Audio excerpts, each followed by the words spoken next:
যে কাঞ্চনজঙ্ঘার দেখা পেয়েছি, তো নিজেকে সৌভাগ্যবান মনে করছি। পরিবার পরিজন সহ দেখতে পেলে আরো ভালো লাগতো। গতকালকে এসেছিলাম দেখতে, তো তখন পরিষ্কার দেখতে পাইনি, তো আজকে সকালে খবর পাওয়া মাত্রই চলে এসেছি। বাংলাদেশ থেকে বা সত্যি কথা বলতে আমি শুনেছি যে ইন্ডিয়া থেকেও হয়তো এত সৌন্দর্য উপভোগ করা যায় না, আমরা যত সুন্দর দেখতে পাচ্ছি। আর তেঁতুলিয়ার প্রকৃতি এমনিতেই অনেক সুন্দর, আমি বিমোহিত হয়েছি তেঁতুলিয়ার প্রকৃতিতে। তারপরেও এখান থেকে যে কাঞ্চনজঙ্ঘা দেখার অনুভূতি, এটা সত্যি অন্যরকম। এখানে আসলে মনে হয় যে সারাদিন এখানে বসে থাকি, বসে বসে যতক্ষণ দেখা যায় দেখতে থাকি কাঞ্চনজঙ্ঘা। আমি বুঝি নির্মাণের শিল্প, সালাম স্টিল বোঝে ডিউরেবিলিটি। সালাম স্টিল, মোস্ট ডিউরেবল স্টিল। যখন সূর্য উঠে বা দেখার মোটামুটি শুরু হয়েছে, তখন থেকে আমরা উপভোগ করছি প্রকৃতির এক অপরূপ সৌন্দর্য। এখানে না আসলে আমরা এই জায়গা থেকে এত সুন্দর কিছু দেখা যায় সেটা আসলে উপভোগ করতে পারতাম না।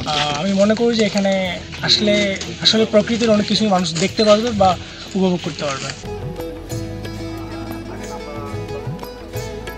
বাড়িগুলো আছে, সেগুলো দেখা যাচ্ছে।